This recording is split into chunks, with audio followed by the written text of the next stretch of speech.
Dwight Howard has been way too disrespected in these NBA streets. I think it's time for us to go down memory lane and remember exactly who the Dwight Howard is, man. Dwight Howard is one of the best defensive players in NBA history and was the best center in the league for nearly a decade. But drama and bad decisions left blemishes on what looked to be an unquestioned Hall of Fame career. Here is the rise and fall of Dwight Howard.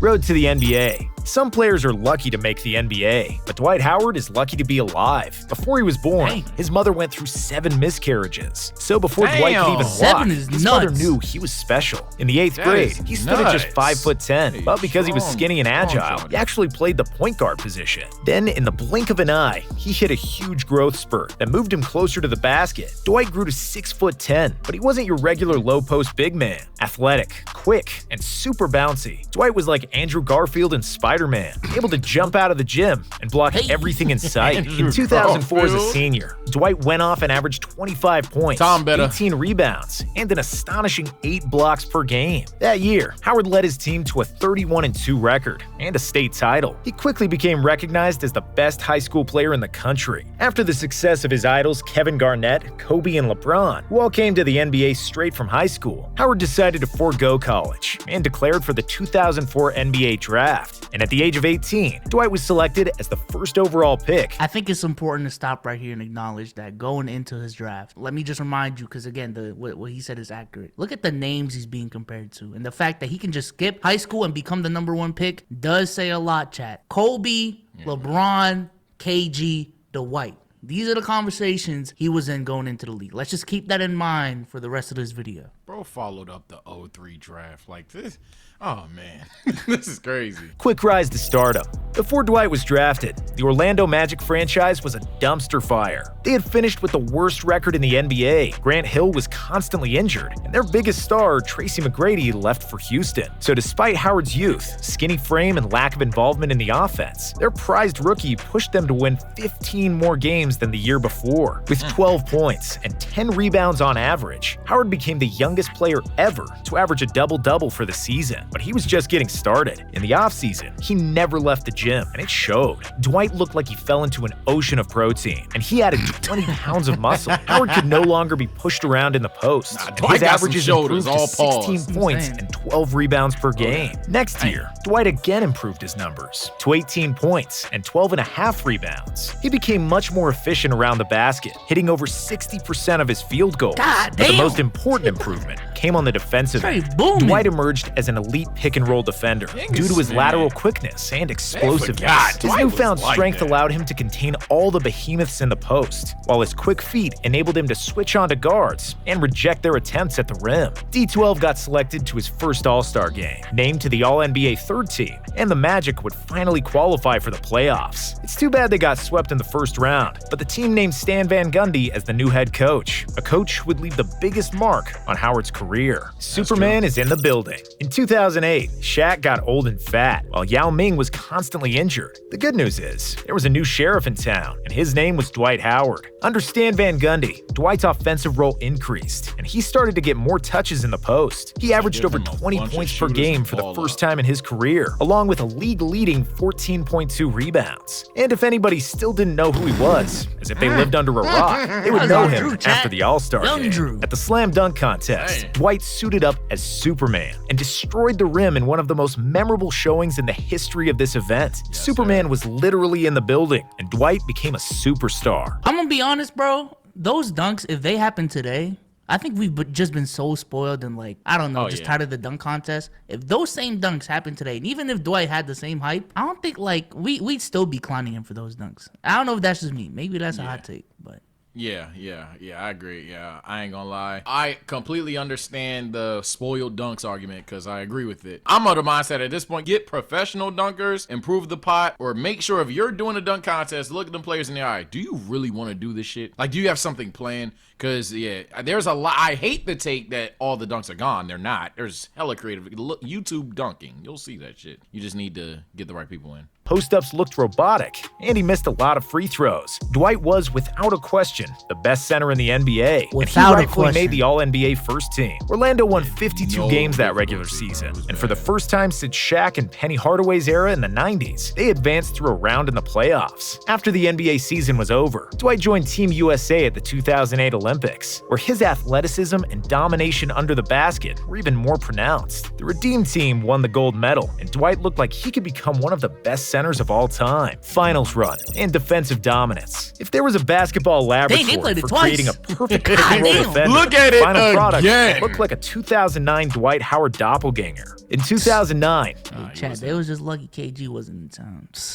Okay. Oh, it is what it is. brother. It is what it is, bro. The whole, Kobe got a pass to, Oh my God. I'm telling you, if Mr. Garnett was not injured, he'd still be sitting on 3.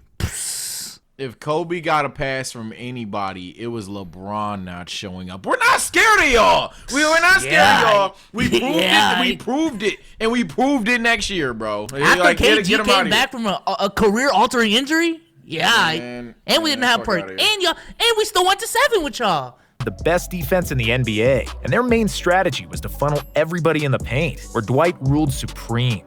Nobody could outpower Howard, outjump him, and only the fastest point guard could outrun him. Dwight averaged 3 blocks per game, and what he didn't block, he altered. Orlando's painted area was like a haunted house. Opposing players started to avoid it when Dwight patrolled in the middle, resulting in an increased number of less effective mid-range shots. D12 would lead the league in blocks and rebounds to win the Defensive Player of the Year award, almost unanimously. And offensively, his rebounding created 5 to 6 extra possessions per game. It also allowed Orlando to shoot a lot of threes and not to worry about the opponent's fast break, because they all had to rebound against Howard. But that's not all. Dwight also drew a ton of fouls, and Orlando's whole offense revolved around his athletic gifts. Because Howard was the most dangerous lob threat in the league, his presence alone opened a ton of space for the rest of the team. It wasn't pretty, but he was probably the second most effective player in the league, behind MVP LeBron James. The Magic won 59 games in the regular season, one shy of the franchise record. And in the playoffs, they got past the Sixers and the reigning champions, the Boston Celtics. The conference finals wouldn't be easy. The Magic faced LeBron and the best team in the regular season. LeBron averaged 38 points in the series, but Dwight stole the show. He put up a career-high 40 points and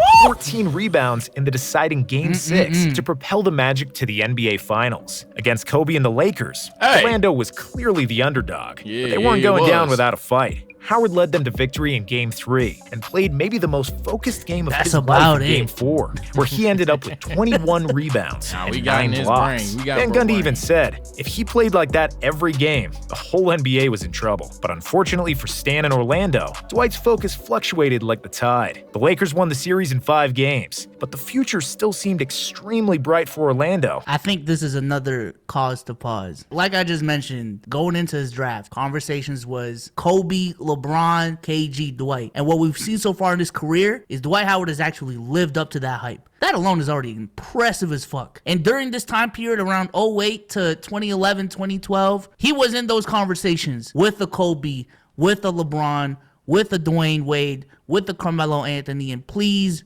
do not let anyone tell you guys otherwise, because that was the case. Y'all ain't even gonna like this. Truth be told, that Melo and Wade thing was mad lenient, because at that moment in time, at least to my memory, nobody was talking about Dwayne Wade and Melo being better than Dwight Howard. It was like, oh yeah, you got Kobe, you got LeBron, you got KG, I'm going Dwight. That was really how shit was, bro. And like, even just think about the teams. The '08 Celtics, we got a super team debate all you want. The OG super team, them. Like, he had to deal with their shit. I know KG was hurt, but he had to deal with teams of that level. He literally lost to the Lakers. And LeBron James, who was dropping 38 for a whole series, dog. I don't know. And yes, it kind of stems from him not being top 75 or whatever. I know player sensitivity is a thing. You see Katie on Twitter. I'd be the same way, man. Y'all gotta stop playing with me. If I'm Dwight motherfucking Howard, bro. What are we doing? Their superstar center. In the next season, Dwight led the NBA in blocks, rebounds, and field goal percentage, winning another Defensive Player of the Year and first-team All-NBA honors. The Magic won 59 games again, but despite a formidable performance from Dwight, they would lose in the conference finals to the Celtics. In the 2011 season, Dwight averaged a career-high 23 points per game, along with 14 rebounds and 2.5 blocks. He became the first player in NBA history to win the Defensive Player of the Year 3 times in a row. Howard also finished second in MVP voting behind Derrick Rose. But despite the gaudy numbers and individual awards, it was becoming clear that Dwight is not a leader. His body language was often bad, and he wasn't mad if the team underperformed, as long as he got his numbers. Yes, he blocked a lot of shots, but he often spiked them into the third row, instead of keeping possession for his team. He was smiling on the court and having a good time, but it often seemed like he cared more to look good and have fun than to win. Orlando's team chemistry eroded, and they lost in the first round of the playoffs. After the 2012 season, Dwight was set to become a free agent, and he was publicly criticizing Van Gundy for the lack of touches in the post, despite being an average post scorer. Their relationship became really awkward, and in a desperate attempt to retain Howard, the Magic fired Van Gundy at the end of the season. Howard got his wish, but he still wanted to leave. So he asked for a trade, and he landed with the Lakers, who formed a super team with Dwight, Kobe, Gasol, and Steve Nash. Super team! Super team! Hey, you heard that, Sage? I can't when these clowns tell me that the 2013 Lakers weren't a super team. Fuck out of here. It was a failed super team. But there was a super team. There was a super team, bro. They just sucked. They just sucked. They were hurt. Yeah, they sucked. They were hurt. That's what it was. They played 14 games together. 1. 2, you want to know what a real super team would have been? If we had Chris Paul. Yeah, I'm going there. Fuck. Look. Rest in peace, one of the GOATs. Stern, what the shit, dude? What the shit, man? Like, God. Oh, my God. We could have had Chris Paul, Kobe, and Dwight. Now that's not only a super team, that's a championship team. Championship dynasty. That's at least 4. Hey, CP0? Yeah, CP4, nigga. He might have been CP3 for real this time. You feel me? That would have been crazy. That's cute, bro. That's cute. LeBron still would have dicked y'all down, bro. LeBron still would have dicked y'all down, bro. And comment below. CP3 2012-13 Lakers, healthy, of course. Or the Heat. I'm taking my boys. Fuck out of here. The Lakers fiasco and life on the move. The LA Lakers in 2013 were supposed to bulldoze through opponents, like Miley Cyrus in a wrecking ball. Oh my God, that was backfired a in thing. that master plan. Steve Nash was hurt for half the season. Mike D'Antoni was a horrible fit for their team, and Pau Gasol was misused. But the biggest issue was Dwight. D12 didn't heal up properly from a back surgery that ended his last season in Orlando, so he could no longer fly in the air, dunking and blocking everything in sight. Air Howard was forced to fly slower and lower, which was never Dwight's strength. Then his maturity was another big issue. His childish antics and goofy jokes irritated the hell out of Kobe and Nash. Dwight was still good enough to lead the NBA in rebounds and make the All-Star team, but after Kobe injured his Achilles, the Lakers were doomed. Dwight was no longer the Superman who could save them. In the offseason, he chose to move to Houston instead of staying in LA and waiting for Kobe to get healthy. With Howard and James Harden,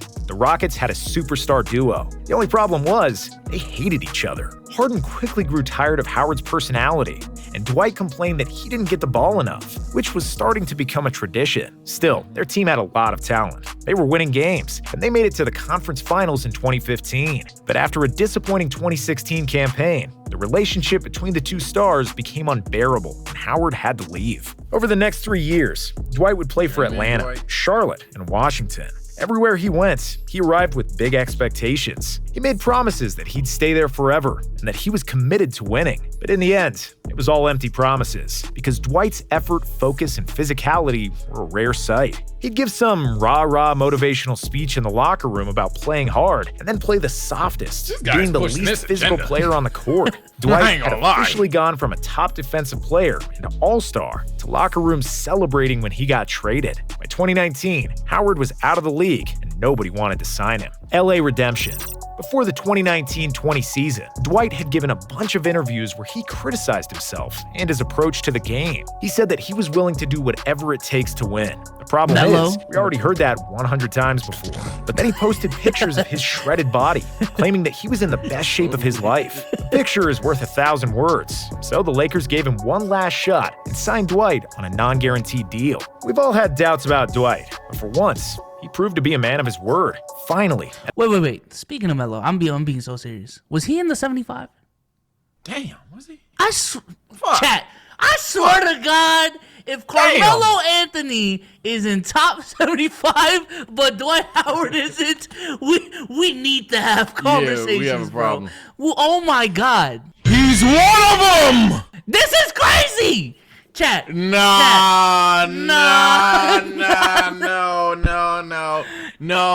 Look, I know what's about to happen.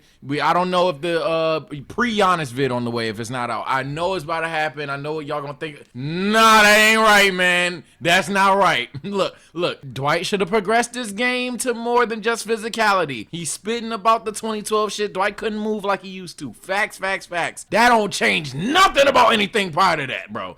Nah, that's bad. I do not know how you can look at Melo's career and Dwight's career and make a case that Melo has had a clear, better career than Dwight. When we talk about peak, when we talk about longevity, let's not even talk about fucking defense. When we talk about awards and how they age, because in his later years, Dwight Howard was still more successful. Nah, bro. Nah, that's nuts. And they were drafted a year apart. You came to give him that argument. Damn. Yeah, man. Nah, seriously. And I know Souls has a lot of controversial on Melo. A lot that ain't even made the channel yet, and I'm going to snitch on soon. But, nah. Dwight, I can't do that. Nah, Dwight definitely, no. There's no way.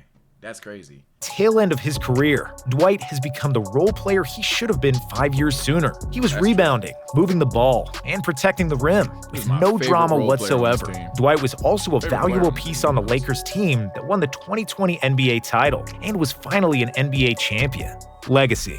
You can say many bad things about Dwight's career. You can say that he had no technique, and his offense consisted of nothing more than dunks, alley-oops, and putbacks, that his footwork was awkward, and his jump hooks looked like he was throwing a big rock over a cliff. Sure, he had no outside shot and was a poor passer. None of that changes the fact that Howard is approaching 20,000 points in the NBA, joining only 50 other players in history with that achievement. Dwight has also made 8 All-NBA teams, 5 of which were first teams. Only 28 other players in NBA something Melo has never done. Go ahead. Have more than 8 selections, all of which are NBA legends and Hall of Famers. Howard is top 10 all-time in total rebounds, and is likely going to end his career in the top 5. He's also going to end in the top 10 in total blocks, joining the rarefied air of Tim Duncan and Kareem, who are the only 2 other players in the top 10 in both rebounds and blocks. A lot of the negativity about his legacy is based on perception and expectations. Dwight wanted to be like Shaq, so we compared him to O'Neal. But he didn't have Shaq's finesse and killer instinct to carry a team offensively. Kobe once said that he appreciated Shaq more once he played with Dwight. But on the other hand, Shaq wasn't as good of a defender as Dwight, who would be a perfect center for the modern era of basketball. Howard was essentially Rudy Gobert before Rudy Gobert. His resume speaks for itself. Dwight is going to be a first-ballot Hall of Famer. He is one of the 15 best centers ever, and one of the 100 best players of all time. 75. And you know it's crazy. The only reason like he's not even in this conversation is because the people who voted, and mind you, they had the option not to do this. They kept everyone from the original 50 all time. So I can't even think of the names, but I don't know. Who's a name? Shit, it was a bit on the pod. Dave Bing, bro, get him out of here, bro. Like, I'm sorry. Look. You said you didn't watch. I didn't watch basketball. But you know what? The same way you assume shit about me and Souls and shit. No, I'm assuming Dave Bing was not better than Dwight Howard, bro. Off rip, frame one. I don't even know his credentials. Could have been a point guard. Could have been a center. He's not better than Dwight Howard, bro. Dave Bing. All right, look him up on Bing, head ass. Like, fuck out of here, dude. Fuck out of here, bro. And I don't want to make this a Melo video, truly. But that's just every time I look at it, because they even had the same arc of, the requesting for a trade and trying to form a super team, except Dwight actually took less money to be on a super team and Melo didn't. but Melo is in the top 75, and it truly makes no sense to me. Yeah, It makes no sense to me that Melo is in the top 75, but Dwight isn't. There's no case for it. There's no case for it. I love Melo. I hope I proved that in the Melo video that might be right here, head ass. But nah, I love Melo. I can't do that. I can't objectively say I had a better career than Dwight Howard. That's just cap. Just cap. If you guys like that video, watch this video right here where we did dive into Melo's career. We'll catch you on the next one, man. Peace out. Peace.